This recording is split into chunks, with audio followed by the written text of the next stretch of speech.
Kumusta kaibigan? Ang kwento nating itatampok ngayon ay ang napakaganda at maaksyong pelikulang Without Remorse.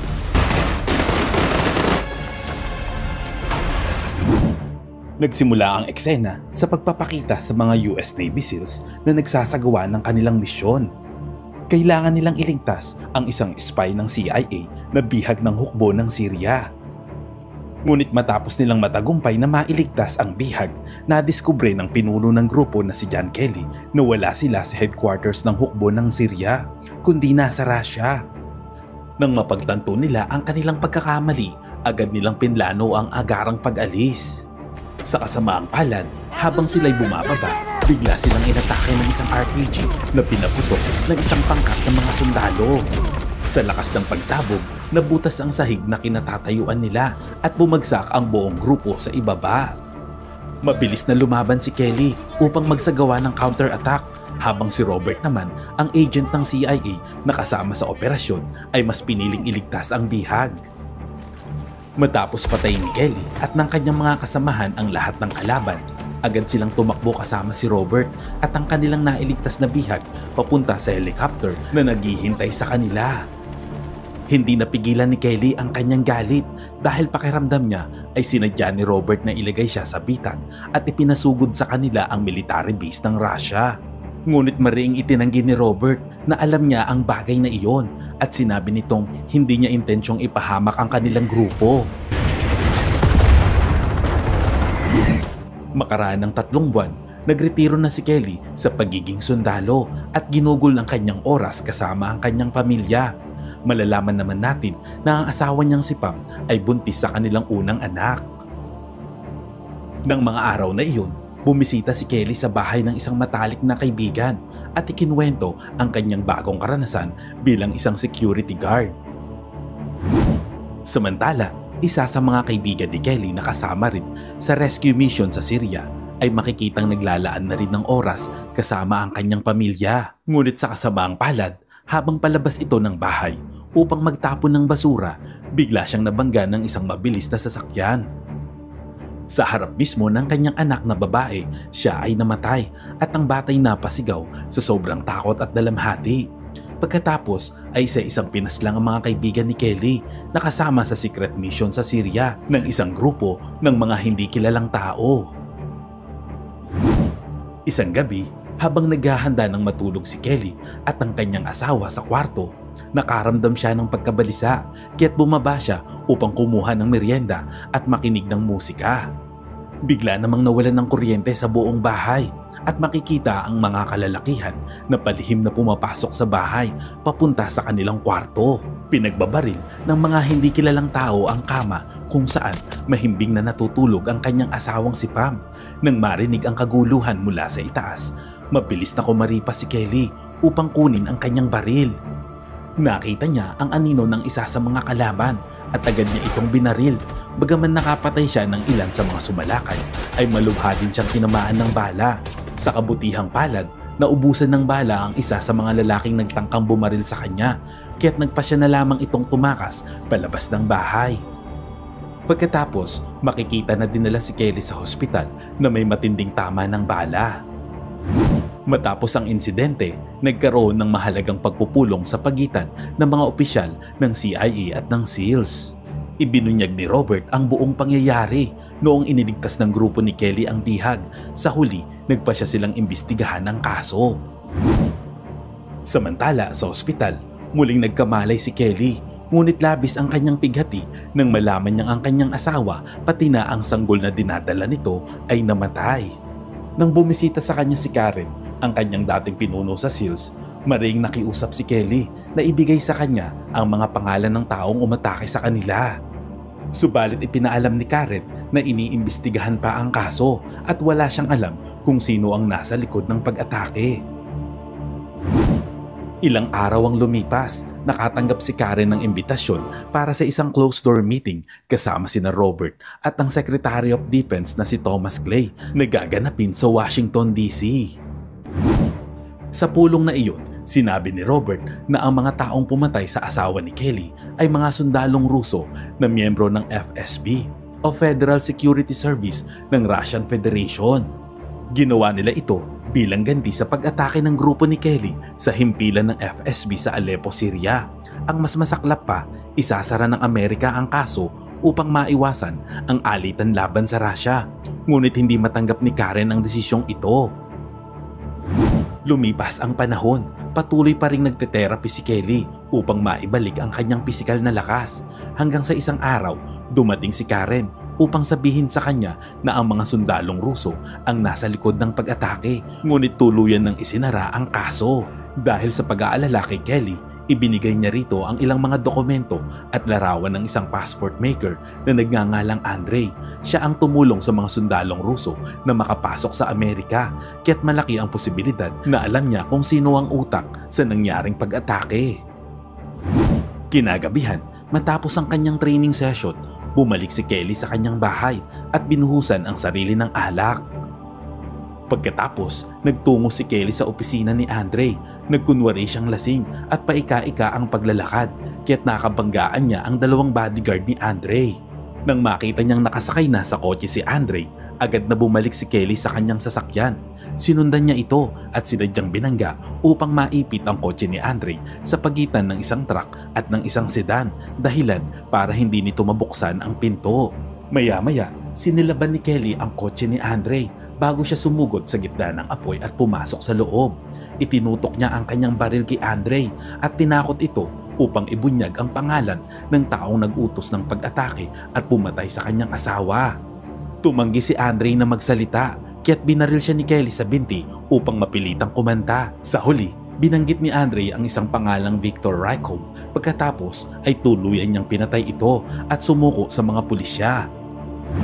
Dahil sa insidente kay Andrei, lalong tumindi ang tensyon sa pagitan ng Amerika at Russia. Ayon sa mga political observer, maaari itong magbunsod ng isang panibagong Cold War. Isang araw, bumisita si Karen kay Kelly na nakakulong matapos ang kanyang ginawang pag-atake kay Andrei. Doon, sinabi ni Kelly kay Karen na papatayin niya ang mga assassin kahit saan pa ito naroon. Makalipas lamang ang ilang sandali matapos maibalik si Kelly sa kanyang selda, sa pilitang kinuha siya ng ilang gwardya sa bilangguan. Ngunit tumanggi si Kelly na sumama at sundin ang kagustuhan ng mga gwardya, kaya't nakipaglaban siya gamit lamang ang kanyang mga kamao. Napilitan ng mga bantay na itigil ang kanilang pag-atake nang hinostage ni Kelly ang isa sa kanila bilang bihag. Pagkatapos ay isa-isang umalis sa mga ito sa selda. Maya-maya, dumating ang isang messenger mula kay Clay at inutusan si Kelly na sumama sa kanya.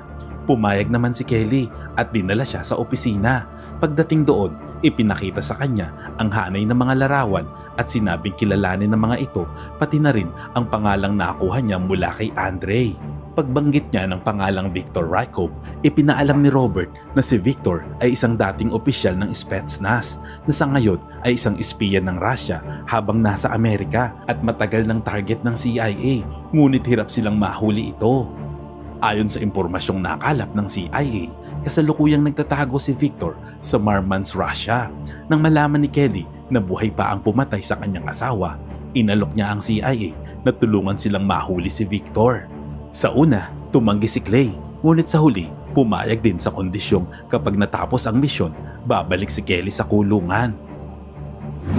Kinabukasan, si Kelly kasama si Karen at ang team ng CIA ay naghanda upang bumiyahe sakay ng eroplano.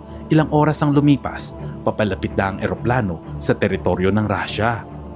Habang naghahanda si Kelly na tumalon mula sa eroplano, bigla silang inatake ng mga warplane ng Russia. Dahil sa pag-atake, nasunog ang mga pakpak ng sinasakyan nilang eroplano. Mabilis na bumulusok ang eroplano at bumagsak sa Barents Sea. Sa lakas ng banggaan, nagsimulang pasukin ng tubig ang loob ng eroplano. Teka kaibigan, bago natin ipagpatuloy ay baka pwedeng makahingi ng like at kung hindi naman kalabisan ay pasubscribe na rin sa ating channel. Maraming salamat! Pinilit ni Kelly at ng buong squad na makalabas ng eroplano at sa huli nakaligtas naman sila. Gamit ang isang Zodiac boat, agad silang nagtungo sa border ng Russia. Pagdating nila sa isang ligtas na bahay, sinabi ni Kelly na naging pabor sa kanila ang pag-atake sa eroplano dahil aakalain ng mga Ruso na patay na silang lahat. Ngunit sa parehong pagkakataon, nagsimulang maghinala si Kelly kay Robert na hindi sumama sa kanila. Iniisip niya na maaaring ipinagkanulo sila ni Robert kaya't nalaman ng mga Ruso ang kanilang pagdating. Ilang araw ang lumipas, muling nagkita sina Kelly at Robert sa Russia kung saan nakita ni Kelly si Robert na kasama ang ilang mga Ruso. Galit na galit si Kelly at agad nitong inatake at inakusahan si Robert bilang traidor at impormante ng Russia. Mariin namang itinanggi ni Robert ang paratang at ipinaliwanag niya na dumating sila sa Russia matapos niyang malaman na inatake ang eroplano ni Kelly. Akala nito ay patay na ang buong grupo kaya't sumama siya sa dalawang assassin upang patayin si Victor. Alam na rin niya ang kinaroroonan ng apartment ni Victor sa lungsod at dahil paulit-ulit ang pagsumpa ni Robert na hindi siya traidor, tuluyang naniwala naman si Kelly sa kanya. Kinagabihan, sinalakay ni Kelly, Karen at ng kanilang grupo ang pinagtataguan ni Victor. Ngunit laking gulat nila nang makitang tila naghihintay na si Victor sa kanila at higit pang nakakapagtaka ay nakasuot ito ng suicide vest. Habang nakaupo at hawak nito ang bomb trigger, sinabi ni Victor na sina Kelly at ang kanyang mga tropa ay pain lamang na ginagamit ng Amerika upang magpasimula ng digmaan laban sa Russia. Ayon pa dito, katulad lamang sila ng mga pawn sa chess, sila isinasakripisyo para lamang matupad ang kagustuhan ng hari. Pagkatapos nitong magsalita ay pinindot nito ang trigger ng bomba. Agad na sumabog ang bomba at winasak ang buong silid. Agad namang sinuri ni Kelly ang lahat ng kasamahan at sa kabutihang palad nakaligtas silang lahat.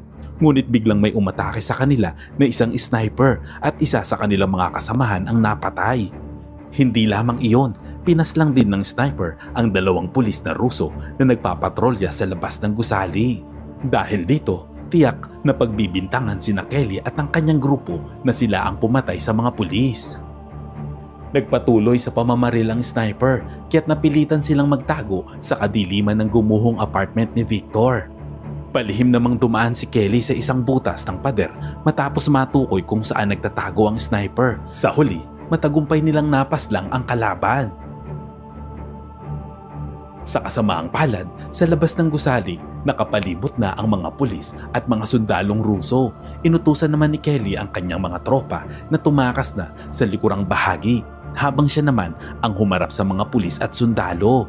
Nagsimulang maghagis si Kelly ng mga granada sa mga nakaparadang sasakyan, habang matagumpay namang nakatakas sina Karen at ang kanyang grupo. Sa huli, nakatakas si Kelly mula sa mga hukbong Ruso sa pamamagitan ng pagsuot ng uniforme ng isang sundalong Ruso at pagtatakip ng kanyang mukha gamit ang gas mask. Naglakad siya ng tila sugatan at sumakay sa isang sasakyan upang makatakas papunta sa kinaroroonan ng kanyang grupo. Kinabukasan, halos mawalan na ng malay si Kelly habang nagmamaneho dahil sa kanyang mga sugat. Sa kabutihang palad, nakarating siya sa lugar kung saan naroon ang kanyang grupo. Agad silang umalis ng Russia, sakay ng barko kasama na si Robert. Habang nasa gitna ng dagat, pinag-iisipan nila ang mga sinabi ni Victor na sila ay mga pain lamang upang maisakatuparan ang kagustuhan ng hari. Iminungkahi naman ni Robert na magpanggap na patay si Kelly upang maging malaya siya sa paghahanap sa tunay na utak ng lahat ng nangyari. Pagbalik sa Washington, dinukot ni Kelly si Clay habang nasa loob ito ng banyo ng isang restaurant. Doon niya ito ininterrogate at tinakot na babalikan pati ang pamilya nito bilang ganti sa lahat ng kanyang naranasan. Sa huli, ipinagtapat ni Clay ang tunay na dahilan kung bakit niya ipinadala si Kelly sa misyon. Nais ng Amerika na makipagdigmaan laban sa Russia upang mapasigla ang ekonomiya. At sa huli ay magkakaroon sila ng magandang dahilan upang makapanakop at katakutan ng buong mundo. Sinubukan din ni Clay na paghisain ang mga mamamayang Amerikano upang suportahan ang kanilang bansa laban sa kaaway, ang Russia. Ngunit para kay Clay at sa kanyang grupo, sila'y ginawang pain lamang. Labis na nagalit si Kelly dahilan upang hihulog nito ang sinasakyan nilang kotse sa isang ilog. Ilang sandali pa, nagawang makatakas ni Kelly mula sa loob ng sasakyan sa pamamagitan ng tulong ni Karen. Ngunit si Clay naman ay naiwan na naging dahilan ng kanyang kamatayan. Makalipas ang ilang araw, ibinalita na si Clay ay namatay sa pamamagitan ng pagpapakamatay at inilibing siya sa isang military ceremony. Samantala, si Kelly na idineklarang patay matapos ang biyahe papuntang Russia ay inilibing naman sa tabi ng puntod ng kanyang asawa na naging dahilan upang makatakas siya sa kanyang sentensya sa kulungan. Sa huling bahagi ng pelikula, iniabot ni Robert sa Pangulo ang voice recording na ginawa ni Kelly bago niya patayin si Clay. Sa kabilang banda, sa tulong ni Karen, nagsimula naman ng bagong buhay si Kelly sa labas ng Amerika gamit ang isang bagong pagkakakilanlan. Ang moral lesson ng kwentong ito ay huwag na huwag kang basta magtitiwala sa nakatataas sa'yo. Baka sila pa ang maging dahilan ng kamatayan mo. Salamat kaibigan at umabot ka sa punto ng video na ito. Anong masasabi mo sa ending ng kwento? Kung nagustuhan mo ito, ay pwede ba akong makahingi ng like at pakitype naman sa comment section ang salitang Agnus Project. At kung bago ka naman sa ating munting channel, ay pasubscribe naman po bilang suporta. At para maipagpatuloy natin ang paghahatid ng magagandang movie recap, panoorin mo na rin po ang buong movie pag may time ka. Sana'y nagustuhan mo kaibigan ang kwentong ating itinampok. Kung magkagayon, ay baka naman pwedeng pakilike ang video ito at pasubscribe na rin sa aking channel. Kung hindi mo naman ito nagustuhan ay pwede mong pindutin ang dislike button ng 2 beses para makasigurado ka.